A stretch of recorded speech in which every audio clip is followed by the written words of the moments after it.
All right. I'm feeling grateful to have all of you here. 14 of us, 14 out of 20 of our consultants decided to join us for this Team Clock 2.0, where are we going in the future conversation. And I guess I want to let you know it's driven by a couple of things. One is the pandemic and the fact that Team Clock as a business was really hurt by the pandemic. Not out, but down for sure. We maintained two robust and healthy client relationships. And then Michelle has had one that she has been managing as well. And Jeremy finished a practicum placement up in the Minneapolis area. And so there's Nice. obviously work going on, but not nearly at the level that it was prior to the pandemic. And a lot of that is due to the fact that Team Clock was designed as a in-person engagement. And obviously, walking in and talking to leadership teams in their conference rooms and training 50 people in a training room is a bit of a thing of the past and may stay a thing of the past. So the obvious question is, as we emerge from all of this, what does Team Clock look like in the future? And that is not just what I think it should be what you think it's going to be, because you're the ones who are trying to deliver this, and you have to be able to do it in a way that makes sense in the new environment. The other motivation for this call is that I had to sign a lease for my space this year, and it gets you thinking about how long you're going to keep signing leases and keep doing Yeah. that. And so I have two businesses that I've been operating for a long time. One of them turns 37 years old in April, and the other, this Team Clock, will be 12 years old Wow. this year. And so as I think about where that's going, my 37-year-old business, actually, Carrie Galarza has stepped up to take a significant leadership role in that business as our clinical director. And Cara Milianti, who was our first certified Team Clock consultant, has stepped up to take leadership for the last decade with Team Clock. And so she's taken a pretty central role in thinking about where this goes next. And in my mind, with a couple of exceptions for some of us who are, a decade or two older than Kara and Carrie, um, uh, we have to think about what the next 20 years looks like, not the next 2 years. And Hmm. so part of this is a succession-oriented conversation. And then I just wanted to kind of finish the framing of this by letting you know kind of where we've been and where we are now and what's coming next. So then we can open it up to what works best for you moving on. So our online assessment tool is still the kind of cornerstone of what we do, and that has been totally recoded recently, and it works like a charm. And the reason that's valuable is that we don't have to invest another $5,000 or $10,000 in getting that recoded. It's ready to go for any of us. And Michelle just told me, her client is about to do another assessment, so we'll be able to Yep. get that launched, clearly. So the kind of the data side of what we do is in good shape. And Carrie Galarza, who got certified as a Team Clock consultant this year, also took on the role as a director of assessment services, because her favorite part of Team Clock is not being in front of a bunch of people teaching them about Team Clock. It's actually looking at the data and interpreting what's going on with the team behind the scenes. And Go, Carrie. so we all need her, because she's got Yeah. an eye for what's going on a team. She can see numbers and tell you what's going on in a team like no one I've met before. And so that's really valuable to us. Good. So we have that going in. And then there's, this is only a year and a half old. And so it's still fairly fresh as a tool. But more importantly, there's a new book coming out. I've spent the last 11 months co-authoring a book that's going to be titled tentatively Emerging, because we're all emerging from lockdown, from a year of pandemic, the art and science of creative teams. So we're looking at creative teams that make movies, rock bands, teams that design video games, as templates for what all teams are going to have to do moving forward. Creative teams play by different rules than other teams do. Yeah. I would cite a recent article that came out on LinkedIn by Cushman & Wakefield, who own a lot of the big tall skyscrapers downtown and lease them. And a lot of people don't need space anymore. And a lot of people don't use public transportation anymore. And they're saying we have to think like creative people now about the way that we do commercial real estate. Mhm. Like people move around a city, right? So no one is immune from that. And so the next book that comes out is focused on what some of the methods of creative teams are that apply now to everyone. And the Cool. time is the publication ought to be around September this year in the fall, which also is about the time that everyone's going to be emerging from COVID, hopefully, whether people have their vaccines or whether the world's a safer place or whether kids are back in school or whatever that happens to be. We've timed the launch of the book to be when everyone's emerging from this anyway. And so it will be a fresh tool. And why that's valuable is because however you're doing your business development, however you're doing your networking, it just goes on steroids when you've got a fresh tool to be able to offer folks. And I'm really excited about this book. So that's where we're at. That's how we've survived the past year. But tonight's conversation really is about what happens next, not just in the fall and not just for the next 2 or 3 years, but really for the next 20 years. What kinds of tools, how do we deliver these services in a way that addresses the fact that everything's virtual now and that we may not be back in conference centers and boardrooms anymore. And then what do we need to do to give you the tools that you need to be able to do that? So that's a big frame to put around the picture. I'd like to invite an exchange between all of you, and I'm going to ask Kara to cue it up because you know she and I have been having a lot of conversation about this, and she's one of these professionals in leadership roles in their late 30s who's probably going to be doing this for another 20 or 25 years and has to think about how these services are delivered. So I want to kind of hand it to Kara and let you facilitate the next conversation, please. Sure. So not to repeat too much of what you said, but I'm trying to imagine, what the function of Team Clock is going forward. And as you described, sort of the last 11, 12 years have been a model that's really in person, particularly for training purposes. And, as a Team Clock consultant and as part of the group, we're considered experts in how we engage teams. And one of the things that I feel like I need to master a little bit better is how do we engage teams in this model? So not just the smaller teams, I feel like we're an engaged group here of 7, but how do you engage medium and larger teams too in the model? So was hoping to start a discussion or conversation around what that looks like. And additionally, what you need as a Team Clock consultant moving forward to continue to use Team Clock or expand your use of Team Clock. Just looking for some discussion and brainstorming around that. And maybe people who are kind of out there delivering consulting services during a pandemic can talk about what their experience has been from the transition to in-person to virtual and what happens when the group gets bigger than 3 or 4 or 5 or 6 or 7 people, right? Can you share some of that experience? Yeah, I'm struggling with it because I have used some tools in strategic planning, strategic thinking, design thinking when we're working with teams, and usually there's a lot of paper flowing, moving things around. We're capturing ideas and then we're moving them over here and then we're naming them different and we're prioritizing, and that's hard to do. I was talking to a colleague who created, her husband and her took and basically morphed a tool out there to do this.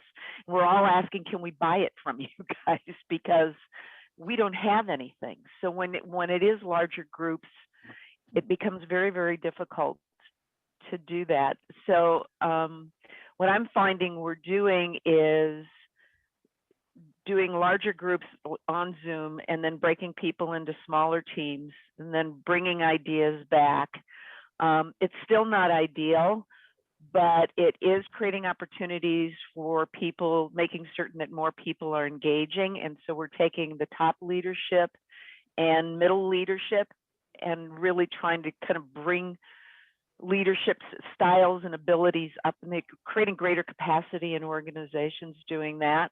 It's not ideal. We're still kind of fumbling, but the good thing is the clients have been willing to try it and be open to that. So I think they all know that there's no easy answers to it. I do think that because people have gotten comfortable with Zoom or Teams and working this way across the country, when you have bigger groups that aren't just local, we're going to have to find ways to do this because it's cheaper, it's more effective, and it's more immediate, I think, in ways. People don't have to worry about traveling. They're there. They can go on to their next thing. So people are being more productive. So I think there's some issues around new technologies that would be really helpful, and being trained on how to use them. I don't know what those are. This is not my area of expertise, but I'd really look for new ways to do that, because to what you were saying earlier, Steve, the creative process is really important, So I do have some exercises I'm using on 4 minutes brainstorm.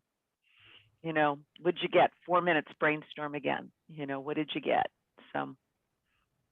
But that's kind of what I'm working on. The call for getting better with technology. I think that where I've seen this done best was actually one of my clients over the past year is a school district, and their leadership team, superintendent, assistant superintendents, principals, those folks, group of 40 or so, and when they'd meet online, the technology director had breakout rooms all set up and people assigned. With a click of a button, everyone's in the rooms, and with a click of another button, they're back. Well, I don't know how to. I know how to get a halfway decent background and a decent microphone and lighting, but I don't know how to do all that kind of stuff either. Me either. So I'm thinking I'm going to have to hire someone, to work with me on some of this stuff. So is that someone we could share, or have a small stable of expertise with tech that we could contract with people? I don't know. Here's a challenge, Michelle. It's and you and I are maybe prone to this because of our backgrounds, but how do we find a way to do what we've always done differently? The question differently. Well, what if the question is, how about we don't do it that way at all anymore? Maybe it's not breakout rooms and spokes. Maybe that's not the way this gets delivered anymore. Yeah. Can you do some of the exercises on a bigger screen? And I don't know. I think those are the things we've got to be able to play with and have some fun doing. I absolutely agree. So what's others' experience?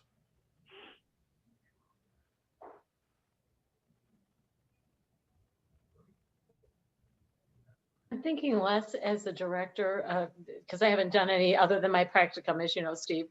But I participated in a lot of trainings recently that one of them had over 100 people. The breakout rooms were the way to go. I mean, they had multiple breakout rooms. If you're going to generate ideas, we have to talk to each other. And I don't know how we can get beyond that. Otherwise, I can convince myself that I'm right or wrong, depending on my mood. And so can every other person, I think. So it just seems that we would have to, facilitate, use those techniques. So once you do that, you've made smaller groups. Right. So what we're agreeing on is that, and this is about as big as it gets, right? You put 7 people in one, and we can all no one's going to be like doing this thing, right? And right. Hiding. If I decide to kill my video for a while, oh, who's that guy? We can't get away with that with 7 people, but you get away, when, like I was on one with 200 people the other day. Well, I'm only seeing 5 of those people. The other 195 of them are banked. If I scroll through, I can see them. And most of those people have their cameras turned off, and they're probably doing something else anyway. Yeah. So my question is, in your experience of being on these types of calls in groups that are small enough, what is engaging? Laura, I'm thinking about, you taught a class online. Right, right. So you had a smaller amount of students. Like, what Right. was it that got them to keep their cameras on, keep their face in the camera, listen, respond, interact with each other? What was it that worked in that setting? And what have others found when they're on a call like this is engaging for them, makes you want to not multitask, makes you want to stay looking at the screen and participate and listen to everyone? Sure. Well, thanks, Steve. I think the very first thing is that, with professionals, it's kind of, you've got pride on the line, right? And you've got your personal kind of integrity that's there. So usually with adults, people have their cameras on if it's possible. I've found, if it's in a professional setting, people have their cameras on, if at all possible. I've taught in small groups, mostly, and the way to stay engaged with that is to keep it interactive, right? So to not lecture. So you want to change everything up and really think about, like, for classes, and I would, the same would apply to Team Clock, I would think, is that you really want to think through, what do you want to make sure people know and are able to do at the end of this training, let's say, right? And then you almost back plan. How do I best get to that goal? And you always keep that, you start with the end in mind, and then you kind of back plan about, what do you want to make sure that they take away? What insights, like with Team Clock, I'd say, what insights do you want to make sure that they are able to glean and make sure that you cover? And what questions do you think that they'd have that you'd like to be able to make sure that they are able to answer? Right. So for the part that I do, I always try to keep things very, very engaging by asking interesting questions. And then I make sure that everybody contributes too. So I make sure that everybody participates and is going to be required to. So I set the expectation up front as well, that's going to happen. We're going to expect everybody to chime in with their experiences. We're going to have everybody make sure that they're active in participating and supportive, and kind of the ground rules that everybody lays. You're going to lay those out. And or one idea I've had too is I've had the class come up with the ground rules, right? So then you're putting it up there. There is a place to annotate. So like on Zoom, of course, you can do the breakout rooms, and that's really the way to go, like the small groups for discussion items. So if you've got something, what's really good is to start in a plenary group, kind of explain what you're doing and some overall concepts, and all. If it's possible, I think Michelle was mentioning this earlier, if you have a colleague that can kind of manage the chat, that's one way to do it too. So everything that you're referencing in terms of articles or books or whatever, those get posted in the chat by not yourself though, your colleague, let's say, right? Or your friend who does the same thing. Like, so with Team Clock, I would turn to somebody else that does Team Clock first, right? And say, who else is certified? Who else knows Team Clock and loves it passionately like I do? And then is tech savvy with that piece of it to kind of produce, because that part is kind of an essential part. I personally, when I'm teaching and I'm actively speaking and everything else and engaged, I cannot multitask. I cannot manage the chat. It's too much for me. It's a bridge too far. So I'll own that, but, and I'm not the kind of person that is chatty anyway. So I wouldn't normally, that's not where I would go anyway, but a lot of people are. So you want to make sure you kind of have that covered one way or the other. So if it's just me and I don't have somebody producing, then I would say, hey, I would actively give people time to post in the chat, right? Or we would, when we take a pause, then I'll look at the chat, right? So, or I'd ask a question and say, sorry. Your comments sparked an idea that I wonder if those on the call who have school-age children can weigh in on. You've probably watched, if your kids have had remote learning, you've probably watched what gets their attention, what engages them. I'm wondering if there are some best practices in education that It's a of good idea. It's a good elementary, question. middle, and high school kids that we should be thinking about as well. Hmm. Yeah, it's interesting. The nonprofit clients I've worked with and been talking with other consultant colleagues around the country, we're all doing cultivation events on Zoom. And so I have a client that probably a month ago, we had about 40 people on a call. You know, we invited up to 50, 40 got on. It was an hour and a half. The CEO presented. We had a couple program people and just threw it wide open for questions. We had a couple people kind of check out, but they were listening. They were still there, but most everyone stayed online. It was really interesting. So while we had, I was just kind of in the background. So I was scrolling and watching people's reactions and making notes, like who looked really engaged, who wasn't, making certain we got questions down. So I do believe having that backup really is important. You can't do it all. And I do almost all my coaching on Zoom. Yep. I mean, that one-on-one, or I have a couple of groups that we meet once a month. It's on Zoom. And we just have structure. We just make certain there's structure and timelines, and it's extremely effective. And people stay in touch then in between meetings. So, Yeah, Jeremy. but we do a lot of laughing online. I have to tell you, we do a lot of laughing. It's the only way to keep people kind of engaged, I think. It's part of it. Carrie and Kara, can you weigh in on either experiences you've had as an adults or things you've watched that work with your kids? Well, I haven't actually spied on my high schooler during class, so I can't say for sure. But I do notice when he sounds excited from, the outside of his bedroom, it's because he's collaborating with peers.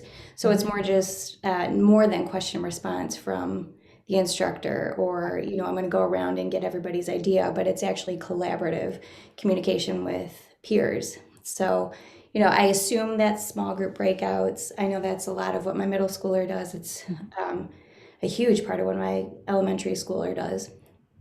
But it's definitely that peer interaction and kind of open-ended conversation that seems to excite them the most. But that's tough to do unless you have a smaller group. Right.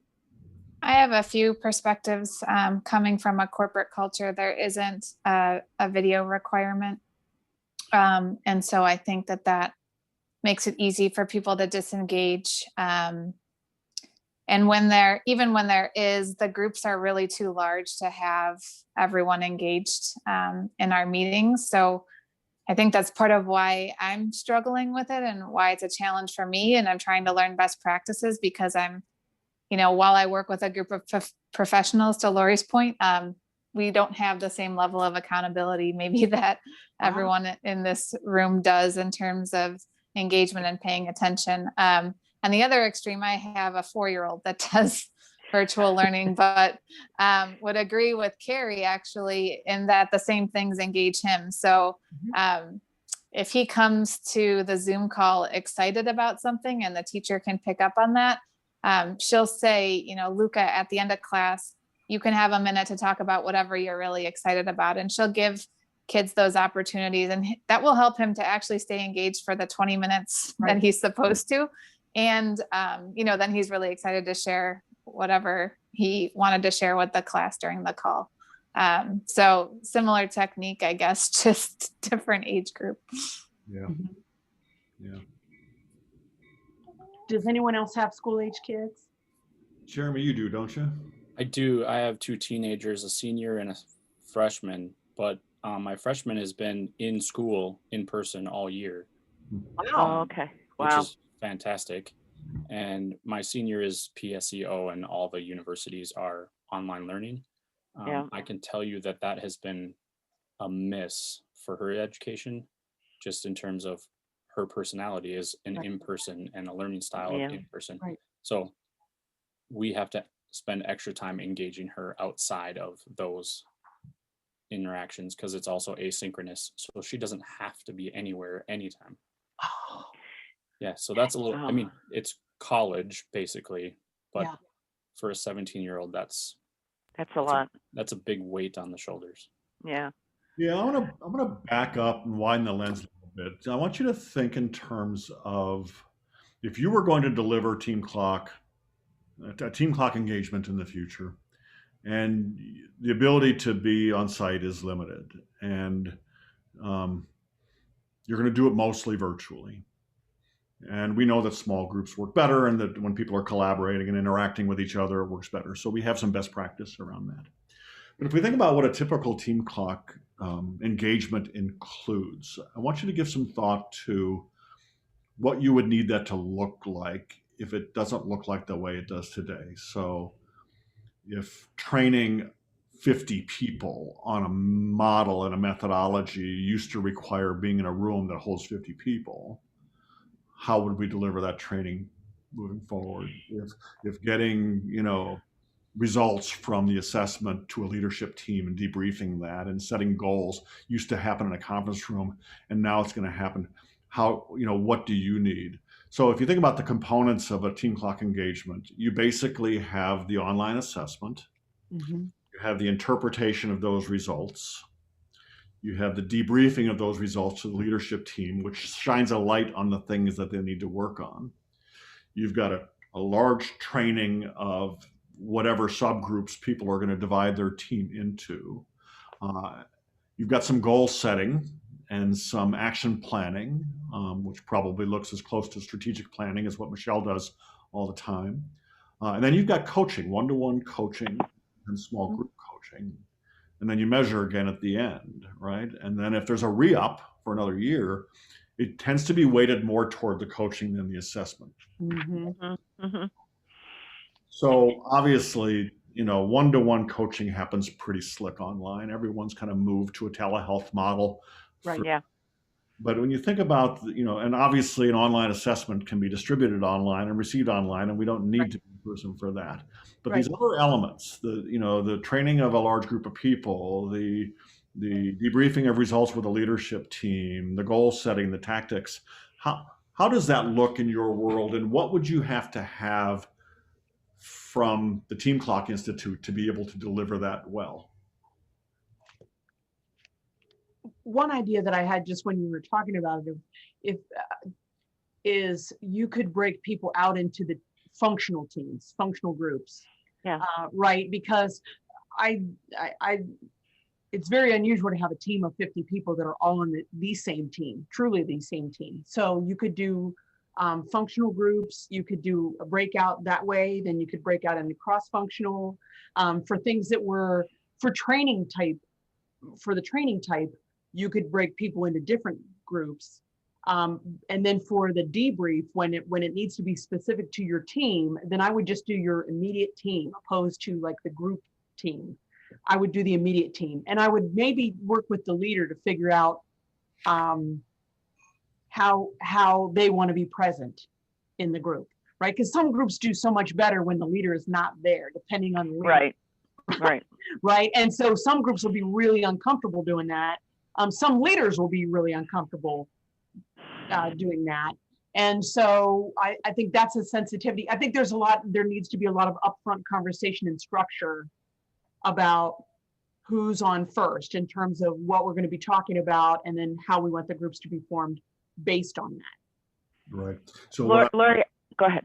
You go ahead.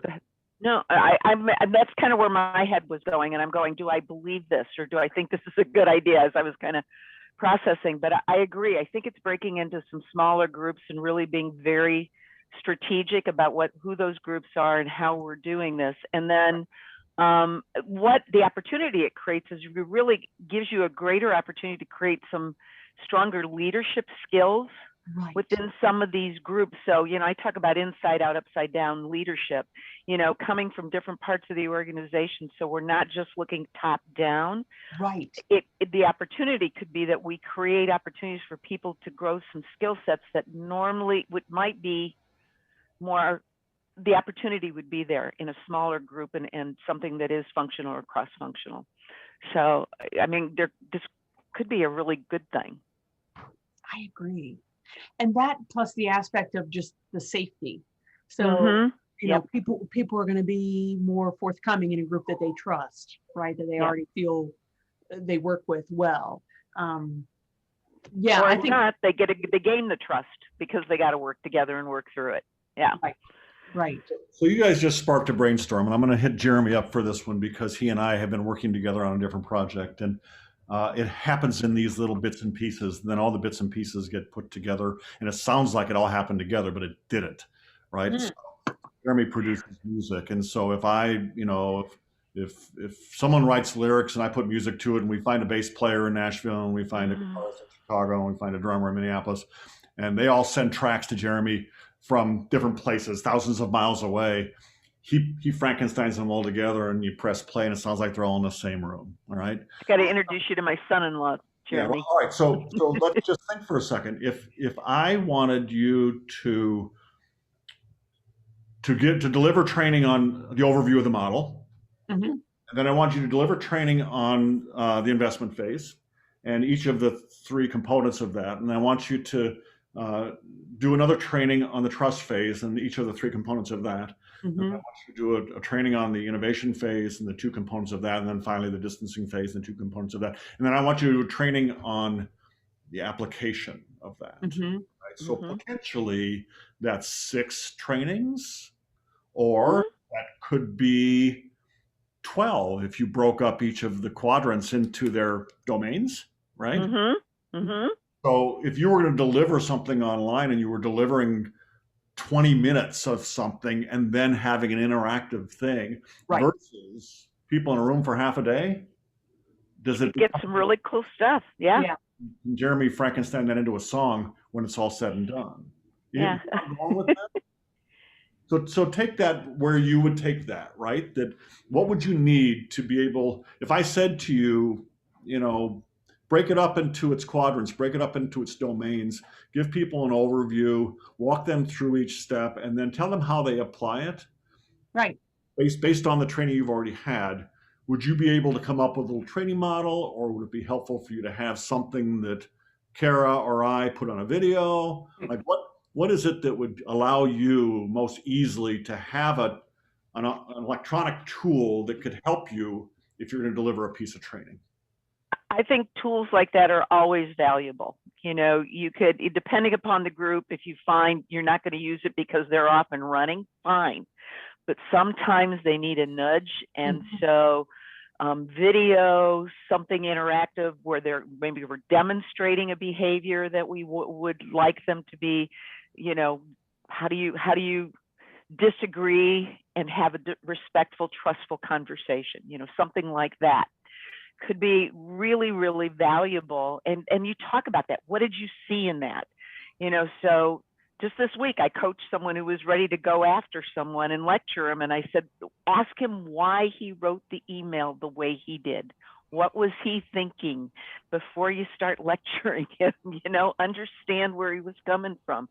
Mhm. So, yeah, I think those kinds of tools would be really great. And I actually think we'll have a really even more robust program, Steve. I really do. I do too. And there'll be some more. I think what's good too, there's some more quality control for all of us.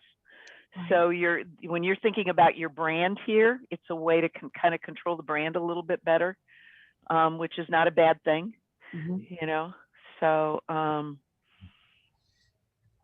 yeah, and I know one of the things I'd like to be able to do, because I'm going to be semi-retiring, you know, pretty soon, and I want to keep coaching and doing Team Clock. I'd like to get to know some of the people in Team Clock better, so that when I'm working on a project, I can call someone and say, hey, I'm doing this. Would you like to partner with me on this? Because I always think having two people, that you're going to relate to people differently, and you're going to see something I didn't see. There's real value in team's approach on that too. Mhm. Well, so for the record, I'm always happy to partner with anyone. There are some natural partnerships that have already formed. Kara and I have done a number of these together. There are 2 professionals who are getting certified next month who are coming in planning to do everything as partners. Oh, nice. But, officially, Carrie, by virtue of being the Director of Assessment Services and your interpreter of results, Yeah, everyone's partner, Right. yeah, Yeah. yeah, right? And that may Yeah. not be in the delivery, that may not be online, that may not be in a room, but it's it's important. Yeah. Yep. Right. So when you said, technically like 6 things, one is the overview, then four steps apiece, then the application. So for me, I'm immediately thinking that's 6 modules and 6 breakout groups. And so the formulation of like the overview can be anybody. And then I would want intact teams for actually each of the steps. And then the application and how I would normally approach would be I would try to think about good questions to ask that would get them going, like some kind of an exercise of how that could be demonstrated, or where they thought they were, where everyone is able to think through, like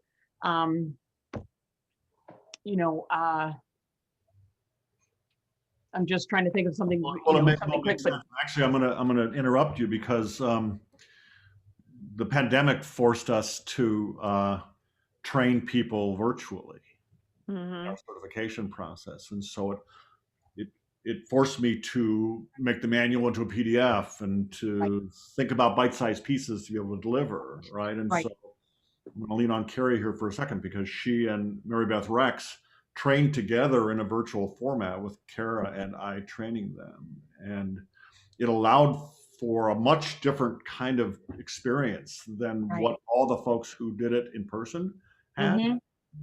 I don't know, Carrie, can you talk about some of the benefits of that? Yeah, I mean, I can't speak to the difference per se, but it was intimate, differently than I've experienced in other trainings, group trainings certainly. Mhm. And it was right at the beginning of my kind of steep learning curve into virtual anything, so there was a little bit of awkwardness there for me, but it was very comfortable actually, and now that everybody has a greater comfort in general with this type of format and has kind of shed some of their reservations about how it works, now it's just straight to the communication, to the relationships, and it is very effective as long as you have a smaller group. So, it was just one other consultant and myself, which made that very possible. We had a couple breakout times when Kara and Steve would step out, we would get to collaborate, plan some things, practice some things, and then come back and show them and discuss what we'd, found or discovered. So it was really nice and very efficient.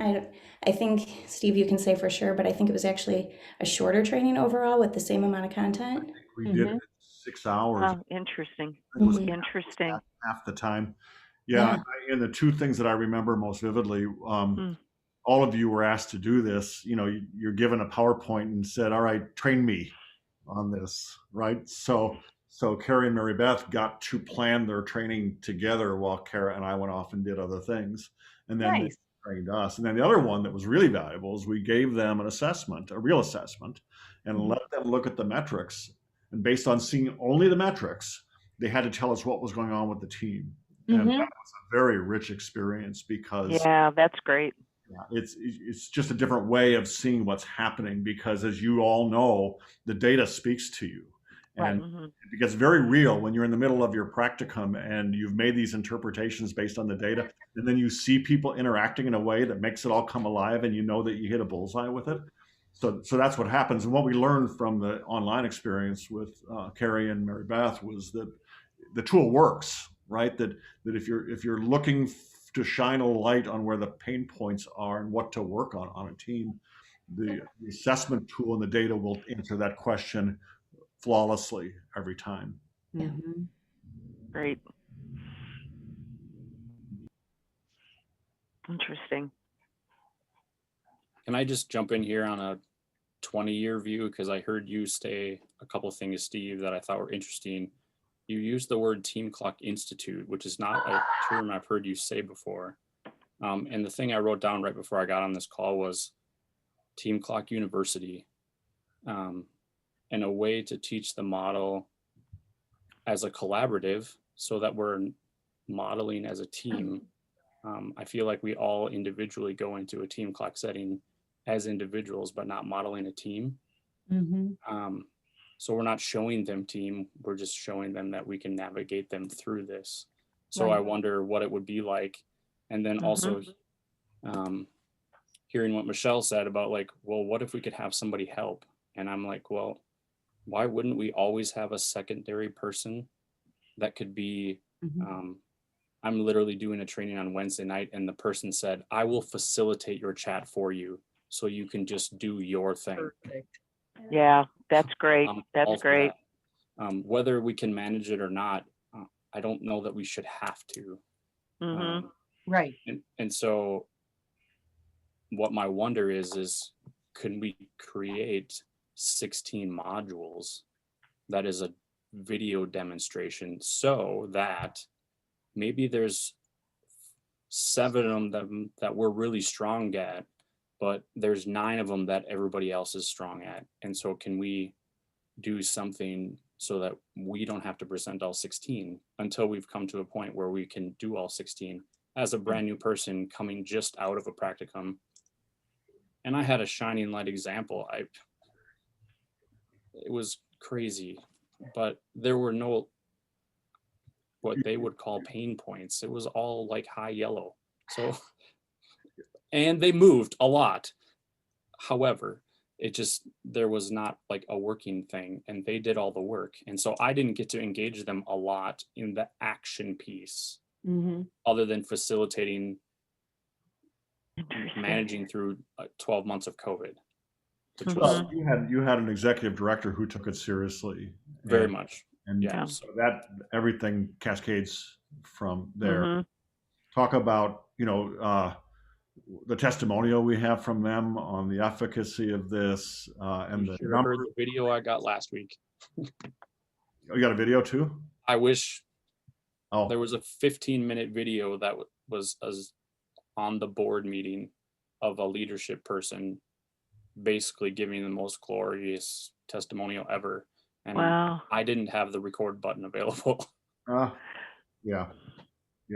So what strikes me about your idea, Jeremy, is, and maybe I'm taking this a step further than you planned, but if whatever the number of modules are, and if we divvy them up by favorites and expertise, and so if I happen to really like talking about, accountability, I'll take that one. If you really, really like talking about innovation, you take that one. And so any training gets participation from whatever collection of people we need to talk about all the domains, right? And then you just look at the calendar, and then they're seeing, as you said, a team who's delivering this specialization, and then maybe Carrie comes rolling at the end and shows us what the data means, And so, when you have a low mean and a high standard deviation, that means this. Like, oh, thank you. I didn't understand. Is that a good thing or a bad thing? Everyone else, is that a good thing, or why is that question worded in a negative way? So tell me why that's a good thing,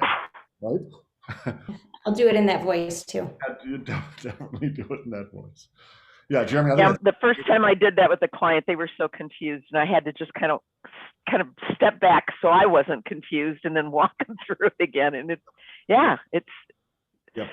No, I think that's a wonderful idea. And if whatever the number of modules is, if people could kind of raise their hand and say, yeah, I like 1, 4, 5, 7, and 11, please, right? And you can tap me for those for any gig that anyone has. I can be tapped for module number 11. I'm happy to deliver that if you want.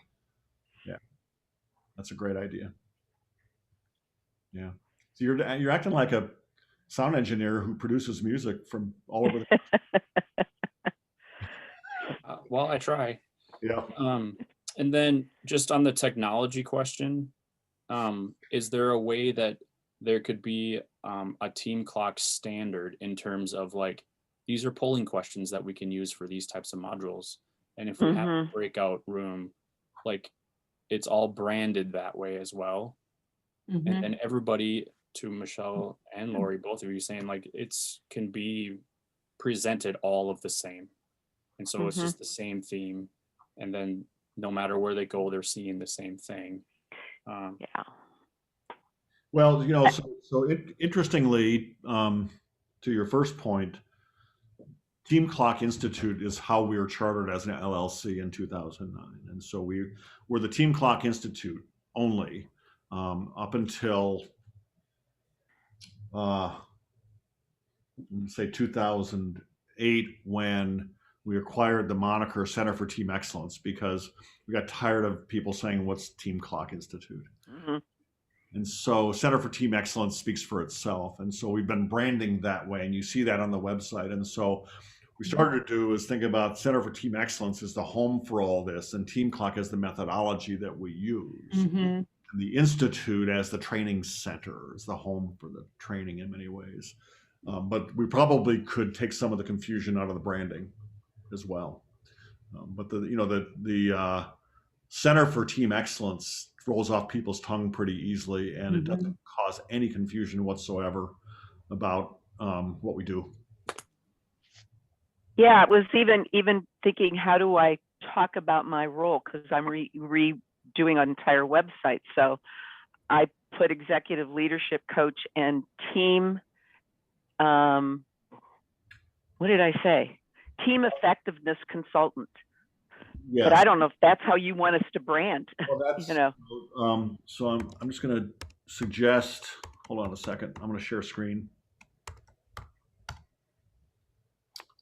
So I'm going to suggest that you use the website for content and consistency, right? So still pretty fresh. Yeah, that's what I'm using. Yep. We've got the Center for Team Excellence there. This whole, what's your team struggle is designed to take you to the 4 places anyway. The who are we, what do we do stuff happens pretty quickly. And again, this blog page is gold. So there's just a lot of content.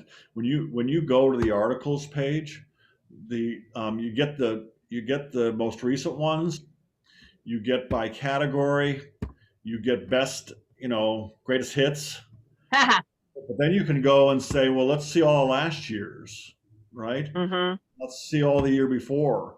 And so every one of these is content. If you notice some of the social media sharing we've been done, the folks I use for social media marketing draw directly from the website and those articles for all of their content.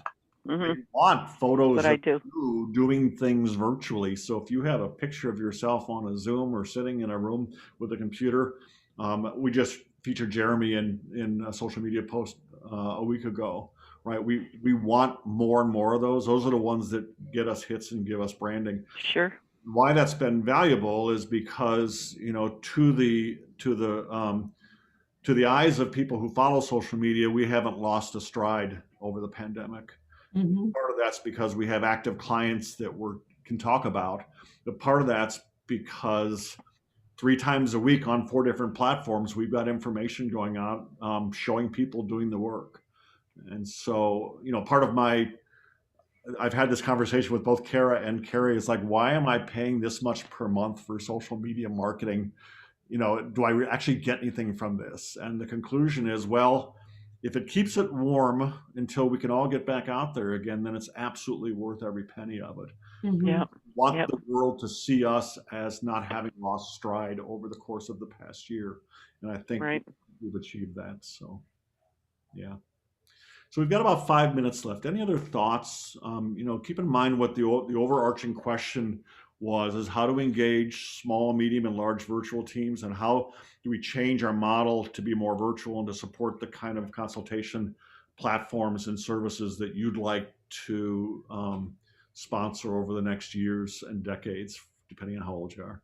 So any other thoughts you had that you want to share? I really, really appreciate your input. I've got wonderful notes from both sessions. As soon as we're off, I will send you, as long as it takes me to get it uploaded onto a YouTube channel so that you got an easy link.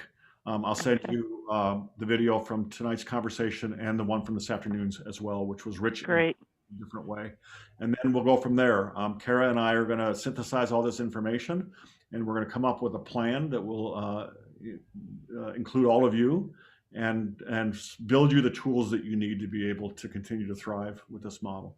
So thank you everyone for an hour on your Monday nights. It's bedtime for some of us. So again, Well, thank I'm you not for the that old yet. all right, be well, everyone. Yep, take Good seeing care. You all. Thank you. Thank Good you. seeing everyone. Bye-bye.